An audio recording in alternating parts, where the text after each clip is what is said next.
Hello, my name is Mike Craven, and I'm with Mike's Olympic Gym here in Mechanicsville, Virginia.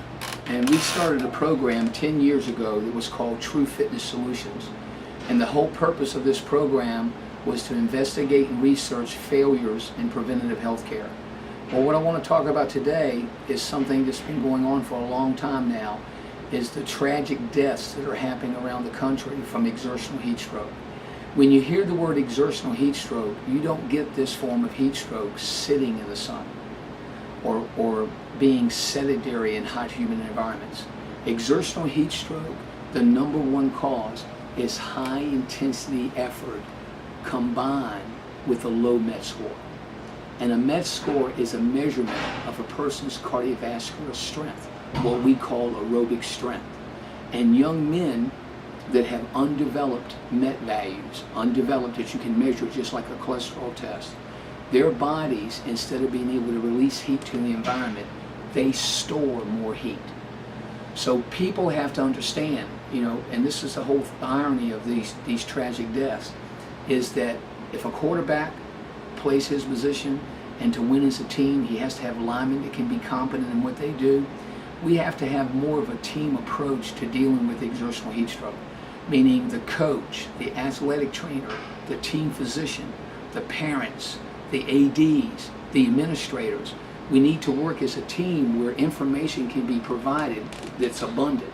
And this information is abundant in exercise physiology books and medical journals and position statements. But nobody's practically applying it. And when I say nobody, I mean I can say this with a high state of authority, because ask a coach, is he doing MET testing with any of his teams? And most of them haven't even heard what it is. But the whole point of this is to say we can change that with leadership. We have to have people that again, when they can understand something is wrong, we have to have leaders that can not be defensive to saying, well, we can't do it because of this, we can't do it because of this. They act on it, they make it happen. It'd be the same thing as somebody watching a bank getting robbed and the robbers go in and you're on the outside and you see a car pull up. You wouldn't let the person go into the bank with robbers in there getting ready to rob it. You would warn the people that something's getting ready to happen, that they wouldn't want to be in there.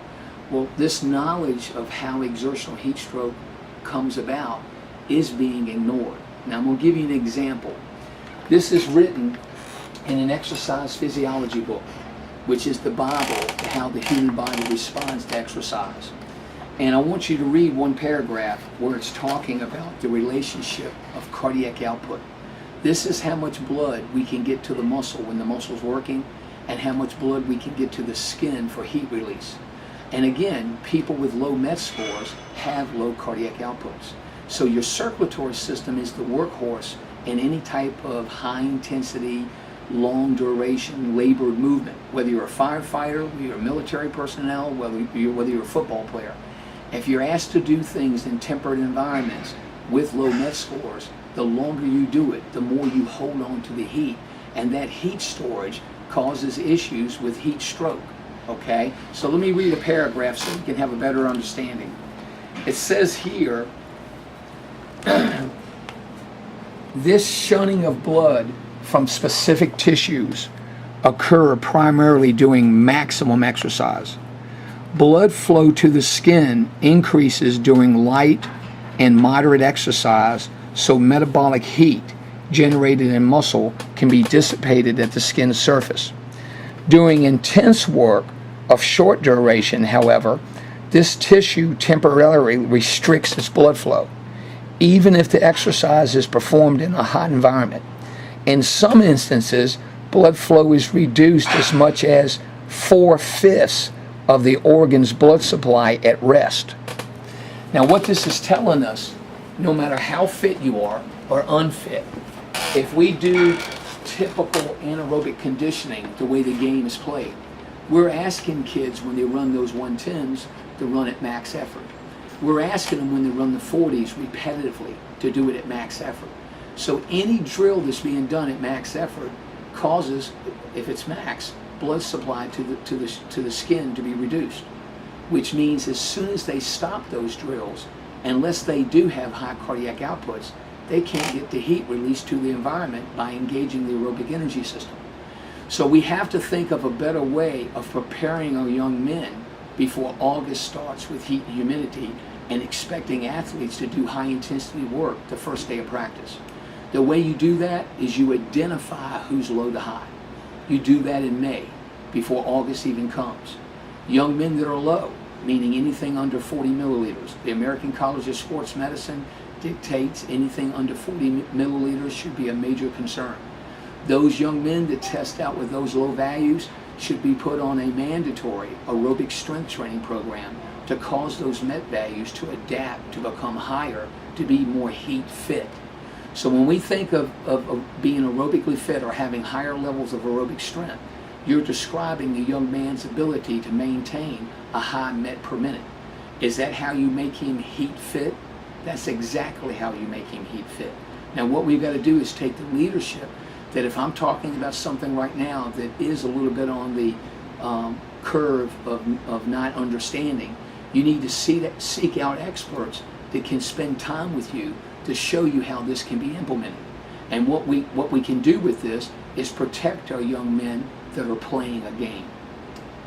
How many folks died this week due to exertional heat stroke that you know of? This week we had 2 in Georgia that died, and we had 1 in South Carolina. And I heard football players? Football players. And I heard yesterday there was somebody in Florida, as well as a coach in Texas. So a coach actually died of exertional heat stroke as well. Now again, are these tragedies, or are these acts of where we're not working hard enough? If right now coaches back in the 70s restricted water, there's no coach today that restricts water. So the message has gotten out. There's been a cultural change that you have to have water available. Well, another message that has to be out is we have to do year-round aerobic strength training to stay heat fit.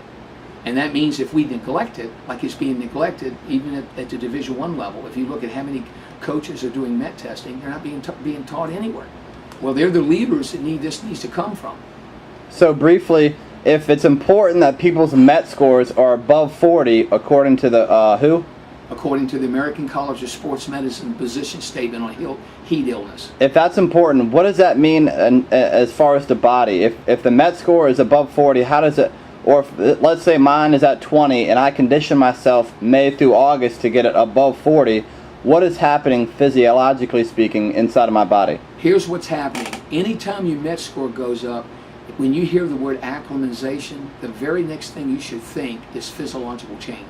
So the way an athlete becomes acclimated to be able to deal with hot, humid environments is to train his cardiovascular system for physiological change. So an example, a person who improves their MET score, the only way that can happen is from the lungs learning to process more air, from the red blood cell count going up, from the blood volume going up, the water content, how much water you can hold in your blood, the plasma content, number of capillary beds multiply.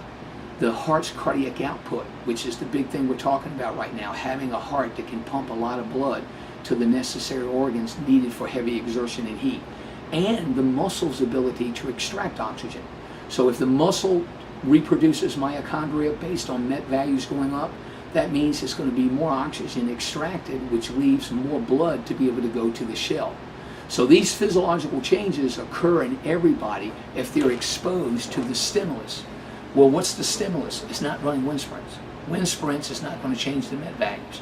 Lifting weights is not going to change the MET values. So when you talk to coaches, they tell you they're conditioning their athletes, but they're generally conditioning their athletes in a manner that won't cause physiological changes to be in heat fit.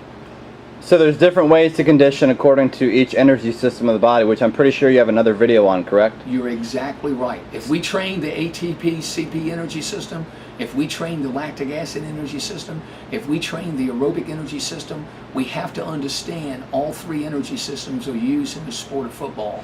And if 25% of all emergency room deaths are happening from football players, of everybody that goes into an emergency room, and on top of that, it's in the 1 month of August, we've got to stand up and have leaders make changes so this don't occur. And just to wrap up the video here, it doesn't matter if you can lift 500 pounds. If you simply can't hang around running around the block with somebody, there's obviously a different level of fitness there. Like you said at the beginning of the video, you said the MET test is a measurement of how fit you are, or what your aerobic capacity is. Is that correct? That's correct. So when you hear the word fitness, how it relates to being heat fit, it's based on who's got the highest MET per minute. It can be measured just like a 1 rep max in a bench is a measure of maximum strength. So my point is, if all this is abundant information, there's nobody practically applying it to protect our kids. So what would you like to tell anybody watching this video? You're more than willing to, you obviously have spoken many places around the state, and people have got you to speak outside of the state. I mean, what would you like to tell doctors or whoever that's watching this video, parents? Here's what I would like to suggest. People like Coach Stinson in Louisville, Kentucky. He was the first coach criminally charged. He was acquitted of those charges. But at the same time, he had a tragedy happen that he took as if it was one of his boys. When I gave this presentation to Coach Stinson, he took the leadership role to push it through Kentucky. He's right now going around trying to get more information to coaches because of what happened to him. He doesn't want to see happen across the country to any other young men. We need to listen. We need to learn from those tragedies. We need to be the type of people that if we can learn something, you're not quiet about it. You make change happen in your community. And then you start finding out who the true leaders are. So we need more backbone. We need people from administrators to ADs to coaches to athletic trainers. Anything that you can learn that can benefit somebody, you can't keep your mouth shut and act like you're stepping on toes. You make it happen. The Rodney Daltrey that wrote the book, Unknown Factors, Factors Unknown. This is a book everybody needs to buy that covers a 3-year trial that brings out unknown facts. Many, many things that the truth of it is, most people don't understand how it's cumulative factors. It's usually not one factor that leads to exertional heat stroke. It's cumulative factors. Well, with Rodney's book, this is a book that should make somebody sit up straight and take into attention what's going on with medications, with supplements. What's going on if a kid has a fever before practice? What's going on if you have a kid drinking a drink that causes major dehydration? So again, we need to have people that can recognize and learn, and one of the best things leaders do is they listen. They don't form opinions based on what somebody told them. They look for the evidence-based information like I'm trying to show right here, and then they act on it. So if there's somebody that's watching this video wherever they are in the United States and they would like you to, and they're interested in having you speak, would you be willing to do that? Anywhere. This is an issue right now. We just got to get more leaders with backbone. All right.